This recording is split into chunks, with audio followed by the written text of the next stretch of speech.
And, Robert was, he was young when I was going through a lot of these changes and a lot of these struggles. I think he suffered a little bit from it, but I think he also learned it developed his value system. So he's in an incredibly successful marriage, really good, strong, solid marriage, and he's a good father. He's a very present father. So, he has gotten a chance to take this a step further and to learn from my mistakes, as it were, the things that he wished we had when he was younger. He doesn't walk around with a resentment of that. It more gave him, the motivation to create the life that he's created, which is a very happy one.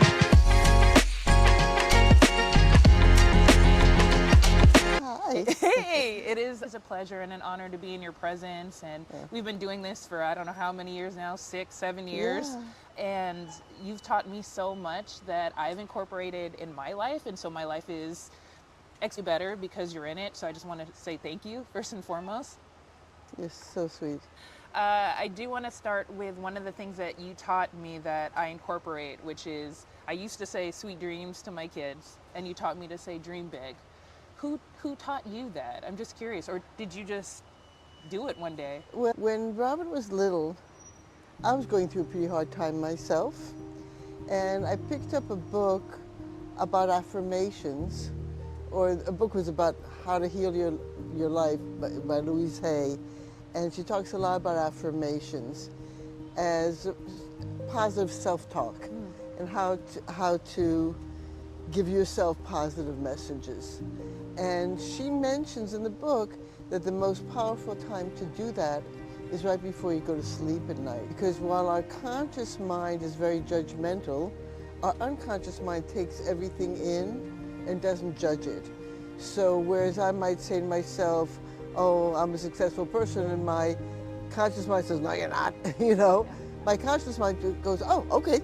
So I started applying that to my son. I felt like if I gave him positive messages, he was going to sleep at night, that would make his life better. And that's what I did. So I did say sweet dreams too, but I also said dream big. Most importantly, I said to him, you can do anything you want, you can be anything you want. One of the important things about affirmations that I learned from her book is affirmations should always be in the present tense. Because if I say to you, you're going to be happy, you're always going to be. There's always something in the future. So I wouldn't say to him, you're going to be happy.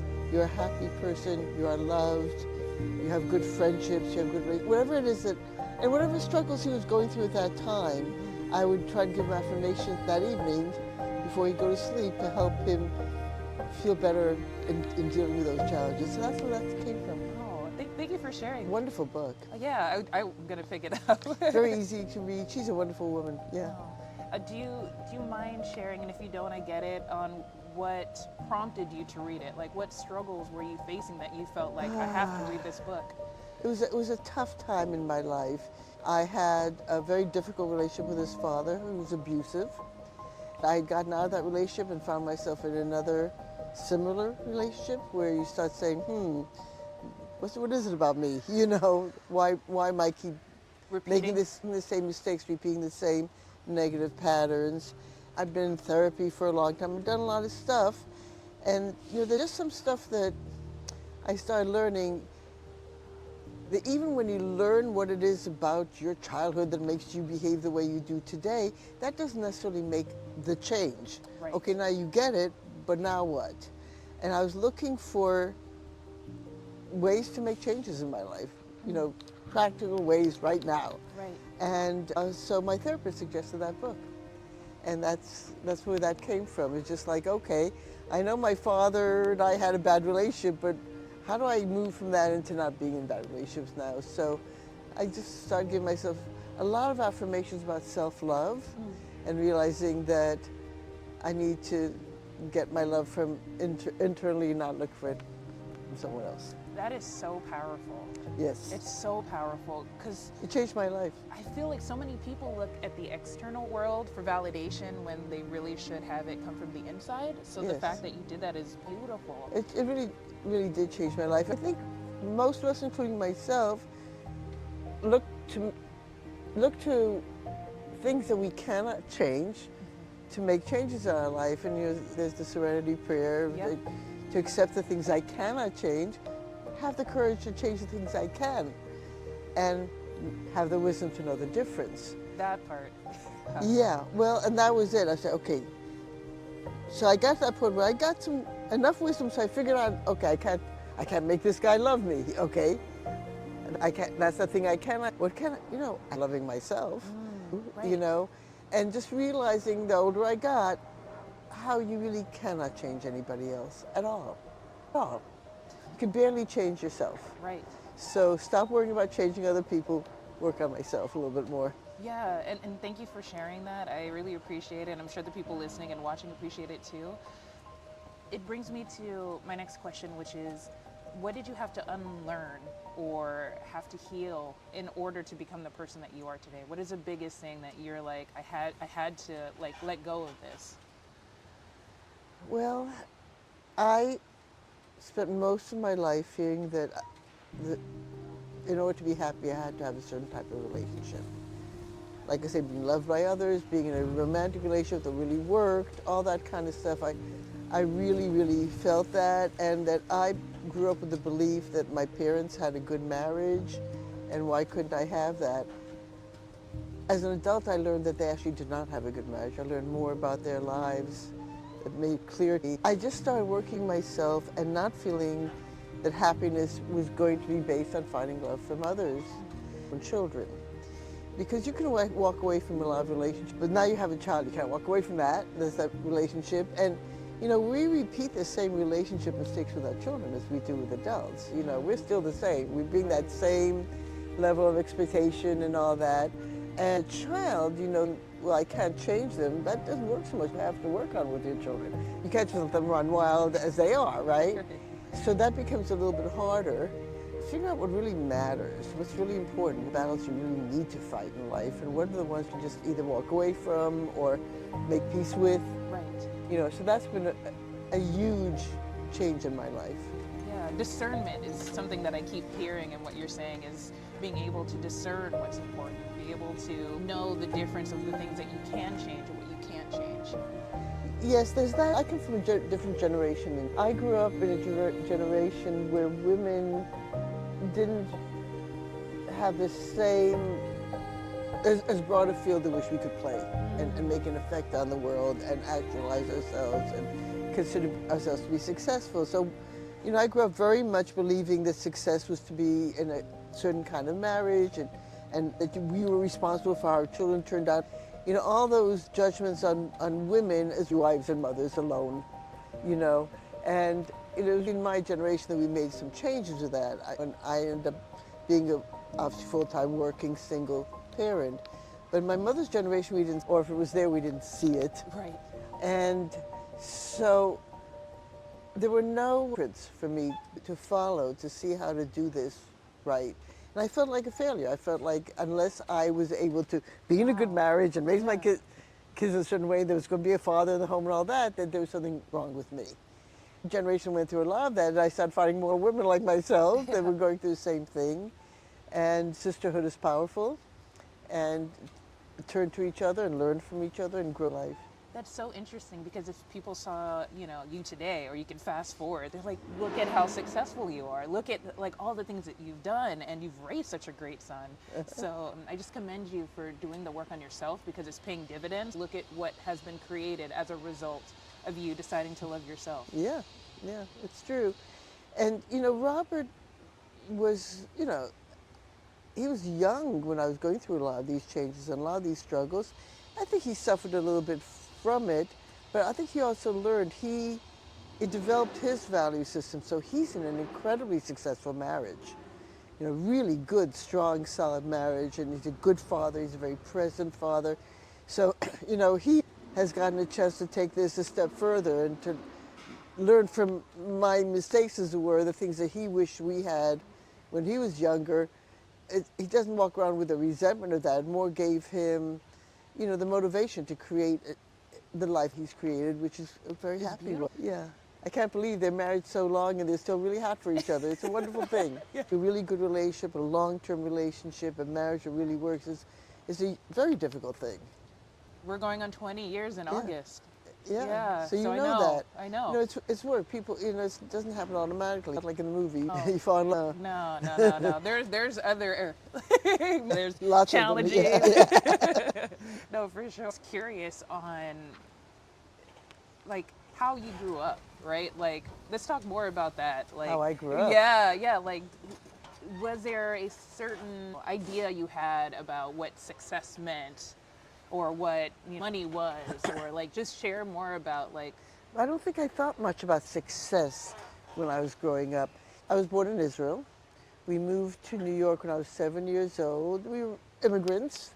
Commonality for a lot of immigrant families in that, you know, people come to America, it's good about America. Opportunity, freedom, whatever, all the safety, all the things that my father wanted to bring us here for. But then they come to America and they as you protect their children from parts of America that they don't think are so good. And, you know, there's always culture shock. You move from any country to another country, a lot of culture shock. So I was raised in a very authoritarian family. We kind of looked at the world around us as being something unsafe and frightening. And I mean, it's good to be here, but you're in New York. And, you know, I grew up in New York City as a Jewish girl. I never knew anybody that wasn't Jewish until I went to college. wow. Surrounded by all the diversity in New York. When I say new, to be friends with, you Right. know. I mean, I knew people, I'd say hello to the doorman, who whatever it is. Yeah. My parents didn't have any friends who weren't Jewish. I went to a parochial school. I was in a very limited and very authoritarian father, very much under control. So there was never a thought that I could decide what my future would be. They'd already decided what my future should be. And what was that? Well, I was supposed to get married and have kids, and I learned to play the piano because young ladies learn to play the piano, and you learn French because I was supposed to grow up to be a young lady, not sit like this, but sit like this. And I was told I was too loud. I laughed too loud. Imagine telling your children they laugh too loud, and they're too happy, you know, stuff like that. Yeah. So, you know, I was raised to be a woman to fit into the world that they had come from. And what was considered a successful woman in that world was to be married to a guy who's going to take care of me, to have kids, and not get into any trouble, basically. Right. That's not the way my life turned out. I was a real rebel against a lot of stuff growing up. But also it was so, you know, I graduated from high school in 1963. My sister was 2 years older than me. I always like to say that she was from the 50s and I was from the 60s, culturally. Yeah. So I'm definitely a child of the 60s. And it happened in America in the 60s, and I partook in most of it and got into a certain amount of trouble. Ended up having a child with a black man, which did not go over very well with my family. So I was disinherited and disowned. My father never talked to me again till the day he died. Wow. My mother outlived my father, but she never met my son. She refused to meet him. So there was a big, break that happened there. You know, I just chose a different path. I don't even remember thinking about success. I just wanted to live my life. I wanted to make my own decisions. I wanted to have friends, the friends I wanted to have. And, you know, the 60s was such an explosion of energy and ideas and opportunities. It was a big part of that, and I got right into that. I started being involved in that, and so being more friends with other women like myself who were trying to create something new. So I think at that point in my life, success was looking like being free and to make my own decisions. You know, I thought I was pregnant. Abortion was illegal, and I didn't have an unwanted pregnancy, but I was scared out of my mind, couldn't tell my parents I was afraid I was pregnant. And we worked very hard to get abortion legalized in America. And so I think it's very hard for that to see what's Where we are happening now. today. Yes, very much. So we've learned that there's always a struggle. Every generation has its struggle. What advice do you have for this generation who feels like it's too hard, right? It's too hard to build wealth. It's too hard to buy a home. It's too hard to advance. What do you say to them? Well, I think there's a difference between hard and too hard. It is hard. Life's hard. What they say, life's a bitch and then you die. Life is hard. Yeah. We're so fortunate as women. This time, best time in history to be a woman. You know, as tough as things might get, We still have more freedoms and more protections and more opportunities right now sitting here, you and I both, than women have ever had in history. So I'm grateful for what we have. Granted, 100%. there's always been a struggle. You know, at this time, and there's a tremendous sense of powerlessness and almost wanting to give up. The challenges are too big, you know, politically. We just had this election, as we all know, stuff like that, time to give up. We may have to use different tactics. We have to be smart, but never give up. You know, the arc of the moral universe may go back and forth, right up and down, but it's heading in a certain direction if we push it that way. Things are hopeless. My message is, It is true. you know, it's up to us. We have to have hope. We have to give each other. It's, right? It's whatever you say is fact, because you're Yeah. the creator of your own We experience. does not deny the reality of oppression from the outside. 100%. That some people have, not everybody can just create their own reality. So we who have more power, intelligence, opportunities, we're not just responsible for creating our own opportunities. We have to be responsible for creating everyone else's. And, you know, we just talked for a moment ago about being parents. As parents, it's our responsibility to raise the population of the future in a certain way. Raised a non-sexist, non-racist, non-homophobic young man who's living in the world and doing good work. Great work. And that's one of my successes. That, you know, I see the family that he's creating, and I worry about the future, but I know that they're going to be strong, whatever the future brings. And, you know, sometimes we think that the small things that we do are too small and they don't count, but everything's the sum of its parts. And every step we take in a certain direction, I think a lot of times, you know, like that whole thing of a pebble in a pond and all And the ripples. So you never know somebody who you talk to, what effect you had on their lives, what effect they've had on someone else's life as a result, and into the future. So to me, everything I do then has a heightened sense of importance, relevance, and power. To you, and I help you in some way, you can help somebody else. That's a lot of power. This is a lot of power. I'd really want to encourage people not to feel powerless and not to just give up. Work for what you believe in life. I love that. Yeah, and just know that your belief in me created life, right? Like, I wasn't gonna have a second child because I thought it was too hard. And then when I found out, like, I was having a son, I was scared, right? And so I called you and reached out. Was like, okay, having a black son in America, or someone will show up or identify as black and male in this country, like, what should I do? Like, how should I move through the world? And like, how did you navigate all of it? And so your advice created life. And so I can never thank you enough for it. I want to say something about that. Where I learned what I did when I had Robert, I had to reach out. I was a white woman trying to raise a black man in America by myself, and I wanted to do right. So I turned to my black friends Yeah. for help and advice. And a lot of criticism. I mean, a lot of times people say, well, what are you doing? And I go, well, okay, you know. Right. And I think when we give each other information like that, but we also accept it with an open heart, our children benefit from that. You know, there's something I admire in you so much. When we would go to dinner, I would joke with you and say, somebody would give us a table, and you're like, actually, I think a better table's over there. And the way you own rooms, I was like, if I could take a little slice of this every day, like, location matters and how you show up matters. And you taught me a lot about that. Where did you learn that from to, like, you know what, this is what I want, and I'm going to work for it, and it will happen for me? So you're talking about assertiveness. Yes. Asking for what you want. Especially coming from your background. It's amazing. You know, that's a good question. I have to think about.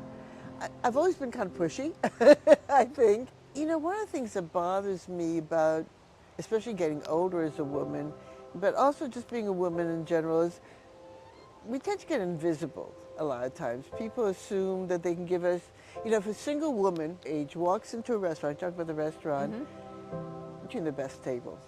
They put you, you know, and that pisses me off. Hey, you know, you walk into a restaurant alone, it's just you. Right. And I once heard somebody say, I mean, just me. It's me, you know? Right. And just to take that space, say a woman sitting alone and eating is not a problem She's not there because nobody else loves her. I decided to go to dinner. I'm hungry. And Yeah. I want to go to that restaurant, And so I think women's liberation was a big help for me that way. As I got older, I learned to take more and more space in my life. Entering sales helped me. I've been in commission sales now, God, for 43 years. I Wow. sold life insurance first, and then I sold estate. And you cannot be in sales, especially commission sales, you're not just making a sale, you have to create the relationship, asking for what you want.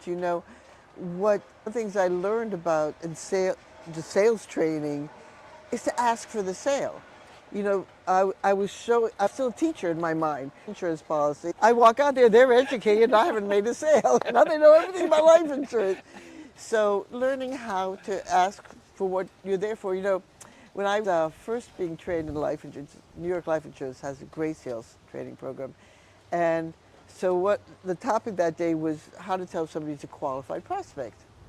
And so I was trained that for life insurance, a qualified prospect is somebody that knows I sell life insurance, and that's why I want to talk to you. Because everybody uses a lot of euphemisms. Well, I'm financial planning and wealth creation and all this kind Right. of stuff. And how do you feel about this? And let's have a conversation. Let's have a visit. Instead of me saying, look, I sell life insurance. Do you have any? Do you want to talk about it? Bam. If the answer is no, okay. But at least everybody knows why I'm there. Right.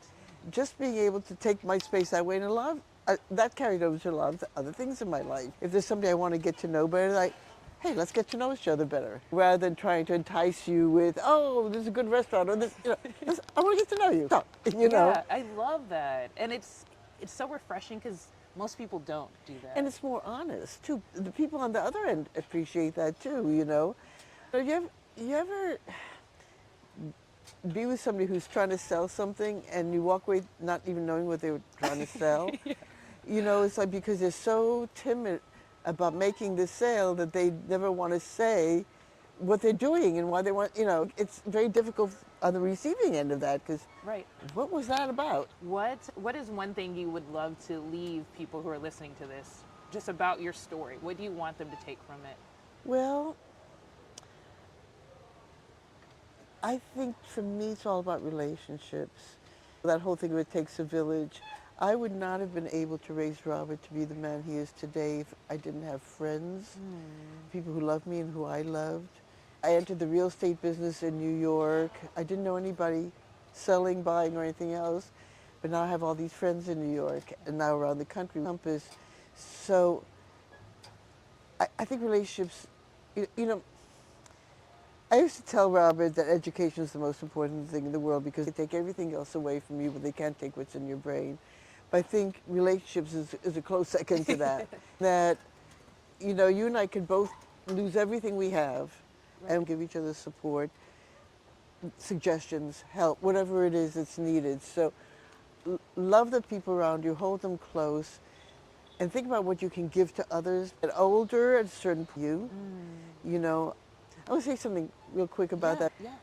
So referrals, we're at Compass Conference, and people always come to these events or they join affinity groups, whatever, they Right. want business. And so I'll talk to an agent and I'll say, well, how's it going for you with that affinity group? And they'll say, well, I'm not getting the referrals I want. Question then is, well, how many have you given? And so I always challenge agents that I talk to about that 3 months doing nothing but looking for referrals you can give other agents. Just make it everywhere you go. You meet somebody who has friends in California and you live in New York, try and think of can that person do they have friends in California that you can send a referral to or whatever. Right. That you're going to also get referrals because life is like that. And you have to give to receive. It's a cliche because it's true. Yeah. And so for me, that works not just in terms of the referral, but everything in life. If you're having a hard time, I have a niece, and when her son was little, she had moved to a new area. She didn't have any friends, just with the childcare, and she wasn't making a lot of friends and all that. And I said to her, "Why don't you look around at somebody else in your kids' class and ask her if she needs help with childcare? Volunteer to take her son to your house for a while so she could have an afternoon off. And guess what that person's going to do for you? Right. You know, So that's what I try and live. The things that I feel are lacking in my life or help that I need or whatever it is that I feel like I need, I say to myself, well, I'm not the only one who needs that. Other people need it too. How can I help other people fill that need? And as I do that, somehow I benefit. It's a law of reciprocity. Yeah, it's a law of reciprocity. It's karma.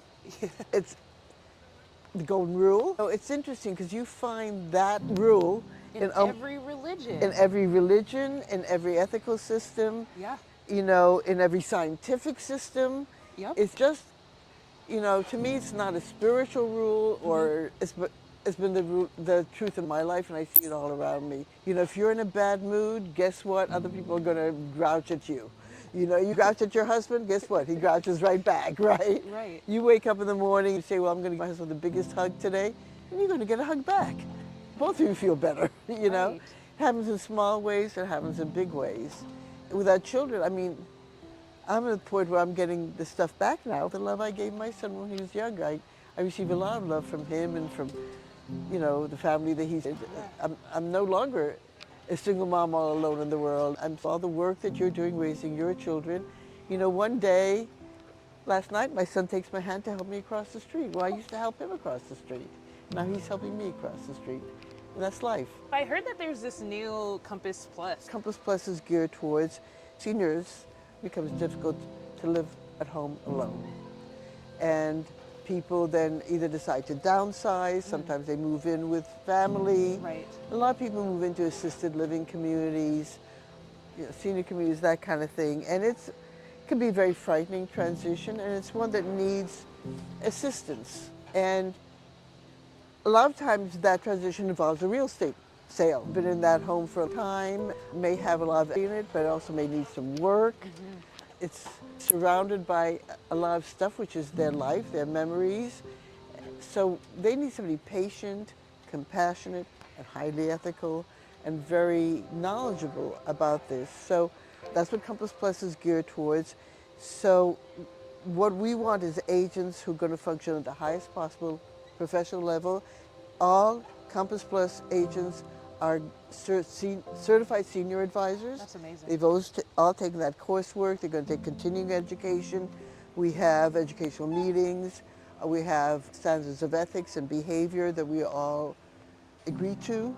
I know for myself in New York, get to know all of the what I call the ecosystem that surrounds a senior at that time. Do they have an estate planning attorney? Right. There's care managers, there's assisted living facilities, there are people, senior move managers, there's organizers that specifically work with seniors.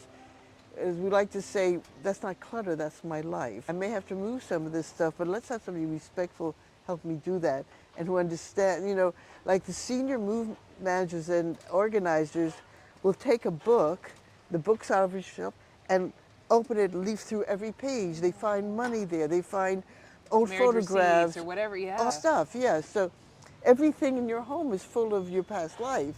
So to have people around you that respect and understand and value that when you're going through that transition is very important. Why is Compass uniquely suited for this? So most adults, seniors, who are going through this kind of transition, the other family member who's the most involved in trying to help Yeah. does not live in the same area as them. I've noticed that. As we no longer live close to our families. And it's very important to know that if you refer somebody to help your parents or whoever it is, a lot of times I'm dealing with nieces who are helping their aunts who never had kids, for instance, that we have this network that's geared specifically for that. And we're making nationwide corporate to corporate relationships. We're That's connecting great. up with AARP and other groups like that. We really educate ourselves. We really can help people do that. I'm 79. I'm heading there, and it's really I've learned a lot. Again, by learning how to help others, I've helped myself. So one of the things that a senior needs to do a long-term care policy, do you know what it covers? And I go, I have a long-term care policy. Do I know what it covers? Not for years. Found it. I have a much better coverage than I thought I had. So, as I learned to help others with this, it's helped me tremendously. Oh, Oh, and I love that, and I found that to be true too. Yeah. But if somebody was listening to this and they're a senior and they don't know if now's the right time to move or not, but they have an inkling and they want to do it before they're unable to make that decision on their own, what advice would you have for them? Well, first of all, what you said was exactly correct. The time to do it is not when you have to, it's before you have to. Time to move is, what happens, a senior will have a fall, they hurt themselves, they're in rehab, they can't go back to their own home. So they're trying to figure out the next move from rehab. But I know someday that's going to happen to me, so why don't I think about it now? I've already figured out where I should go. I've already toured the facilities. I know professionals in the area. First of all, if anybody in Compass who's listening to this has any questions, send me an email and I'll hook you up. I'll give you information. You should know that in every area there's senior care managers. There's also advisors. Like for instance, there's a authority. It's a franchise group all around the country, and they just help people figure out where to move to area, and they know it's so there's a big ecosystem of support in most areas around the United States. I think one thing to avoid, as I would tell people, try and avoid the online stuff. I know, Of but course. there's groups that you just go online. They'll give you a list of names to go check it out yourself, and they don't know where they're sending you to, but they're going to get referrals. I like to call it like the Zillows of this industry. You and the expert. There are experts in your area that have devoted themselves to this. People who have worked in elder care and that whole ecosystem generally do it out of a sense of mission. It's whatever field you're in when you're doing that, that's not the most lucrative population necessarily to work with. Right. It takes more time, it takes more patience. So people doing that are doing that because they care. Most of the agents that call me up about joining Compass Plus start with, my mom went through this, or I had a friend, I've been working with a senior and I realized I don't know how best to help them. So everybody starts off, like I said, it's got to come from the heart, of really caring and doing this work and to make sure that, because we're all getting older every single day, every single one of us. Yes. You only have two options. You're going to keep getting older or you're going to die. There's no other option. Most of us want to live long, happy lives. Right. So you have to plan ahead. One of the, I think, cruel ironies of life is the older you get, the more experiences you get. For me, the more happy I am, the more I understand the world, but your body starts to give out. Just when you have everything together to enjoy it. So that's why I say I may look younger than my 79 years, but my knees will tell you. Most of my friends are from my age that are still, from high school, they're still alive, is because we've reached a certain age and avoided the major killers, right? I don't have cancer, I don't have heart disease. So what happens is parts start wearing out. I'm wearing a hearing aid, I'm wearing glasses, Right. parts start wearing out. And that's a reality. And some people get very angry about that, or don't want to wear my glasses, don't want to wear the hearing aid. But there's some real rewards to this age too. It's all a trade-off in life. And so the more you work with other people who are going through that, the more you value that. Yeah. And you're Yeah. doing it so gracefully. Well, aging gracefully is about embracing the moment at any stage in your life. When I was younger, my body was in great shape, but I was not as happy as I am today. So, like I say, it's a cruel irony. It'd be nice if I knew then what I know now. I would have had a much happier life, but it is what it is. Right. And I've taken my journey, and I'm still on a journey. Yeah. And I'm, like I say, very excited to start a whole new endeavor at this age. I think of it as my legacy in a real way, because my son started Compass, and the idea that I'll be able to leave behind this division within Compass is very meaningful to me. Robert actually asked me to start the division. Well, I was already doing some of this work and talking to him about it, and he said, well, why don't you start a division? And so we're doing it. It's very heartwarming for me to feel that my son values something I'm doing, and it's going to leave. When I'm gone, you'll all say, Ruth Reffkin started that. Right. Well, but I mean, we all, I think at a certain point, when you reach a certain point, And you know, hey, there's only so many years ahead of you, so I leave behind. And I feel pretty good Yeah. about the life I've led, the friendships I had and all that. So that, I'm sure people would agree that you lived a really great life. And thank you for sharing it with us. And well, thank you for valuing it. You and I've known each other for a few years. yeah, You always make me feel so validated whenever I talk to you. So, yeah, the physical stuff gets more difficult. So you gotta have the inner strength for it. You want to be seen. I think every grandmother out there will share with me, you want your grandchildren to want to hear your story, yes. want to know about what you went through. I just took my granddaughter and my daughter-in-law to see this play called SUFS, SUFS. Okay. It's about the suffragettes, Wow. and it's a musical.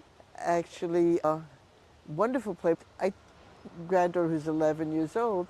So she and my daughter-in-law agreed to come with me. I knew they weren't ecstatic about going. They were doing it for me. We get in there, and it really tells the story. It's a musical, very well done. And I'm watching both of their body language change from to.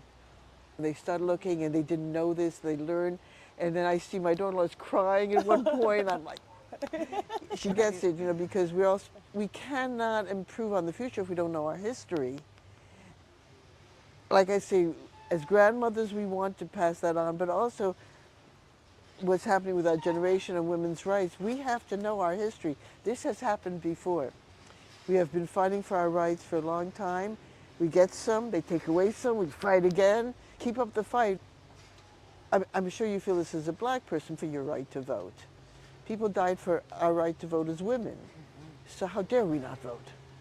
We have to keep fighting. I agree. I agree Yeah, with you. yeah. And interesting because to me, I'm like, how can people not see you? Because I feel like we're all spiritual beings having a human experience, right? And Uh-huh. I feel like your energy is just so bright, like, and that's why when I see you go through rooms, I'm like, how can you not like acknowledge her and do all these things? And when you're not seen, again, going back to being assertive, like it's so beautiful to watch because I come from a background where my mom was like, don't be too loud, or because my mom's Filipino, right? She will see you, they're only seeing a stereotype of what they've seen, or maybe they never seen somebody that's like you before. So accept whatever place they want to put you in. And she didn't do it in a way to be negative, but more in a way to try to protect me, right? Yeah. And that's why I call you Mama Ruth. I'm like, it's my other mom. You taught me so much about that and how to show up. So I just want to thank So you. how did you overcome that? How did you decide to make yourself heard?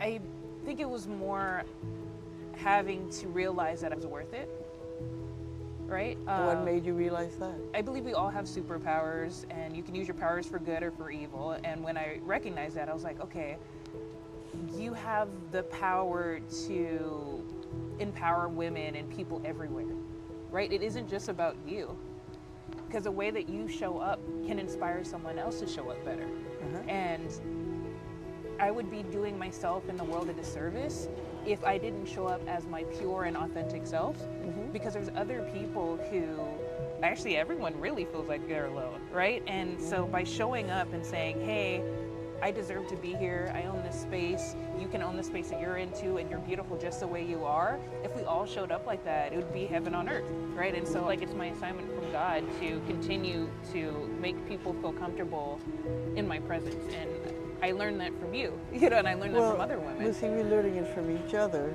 And I was thinking, one of the things the kind of people I enjoy developing as friends are people, the way I always feel is who invented themselves. Like you invented yourself. I invented myself. We didn't follow the prescribed path.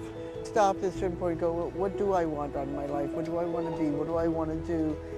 Ask those questions and we answer them for ourselves. And those are the most interesting people, right? And those are the books we want to read about somebody who started a certain place and they ended somewhere totally. How did that happen? How did that person invent themselves? And those are such interesting stories. You get a little stronger inside. Every time you convey yours, you're making somebody else stronger. And I tell you my story, you're hopefully getting something out of it, and I'm feeling heard and seen. Right. And so that goes back to my saying it's all for me and a lot about my relationships. We really have to support each other. It's very hard to do it all alone in a vacuum. I think it's impossible. To really grow, I think it's impossible to do it by yourself. Yeah. I mean, it's amazing when you think about, like I think of Jane Goodall, who just goes off and decides to live with chimpanzees, by Right. herself. I mean, to me, I never. Oh, yeah, no. I mean, I have spent time living alone in the wilderness by myself. Whenever you do something you thought you do, now you can do other things. And when you see a woman, when I see a woman go off and live with chimpanzees, I go, okay, well, I can maybe take a subway that I was scared to take, or, whatever it is, right? Right. My last question, what advice do you have for people who they don't know how to transmute the energy, right? Like something bad happens and they go into victimhood, or they go like a depression. And so how do you transmute energy into the positive? Well, sometimes I just don't. I gotta say, sometimes I'll just sink into it and drown myself in some of that stuff, and then you just have to slap yourself and say, get up out of bed, or whatever it is. You know, I think that one of the things that helped me in my life is that I had a very good education. Grew up feeling confident, not in my emotional ability to solve things, but in my intelligence. I had really bad times in my life. I think, what can you do this, Where's the solution, And I think that's one of the things I raised my son too. That's why I say you go end up on a desert island and sell sand to the natives, You don't know where you're going to end up. You can lose everything. All you have is this, by which I mean your intelligence, your ability to think, your ability to communicate. And I've relied a lot on that in my life. I talked earlier about self-talk, affirmations. That's part of it. Hey, Ruth, just talk. I can literally talk myself into something better, get myself into a real tailspin when the world looks really difficult and we think what kind of country we're in. And then I say, okay, we've been here before. I remember when Reagan won his second term and that map looked all red. And I thought, how can I live in this country? Bush won after everything with the Iraq War, and he still won again. The pendulum does swing back and forth politically, intellectually, life, health. Life has changed. You are not going to be the same person tomorrow you are today. Skin changes. The cells The turn cells over. change, right? So we all change.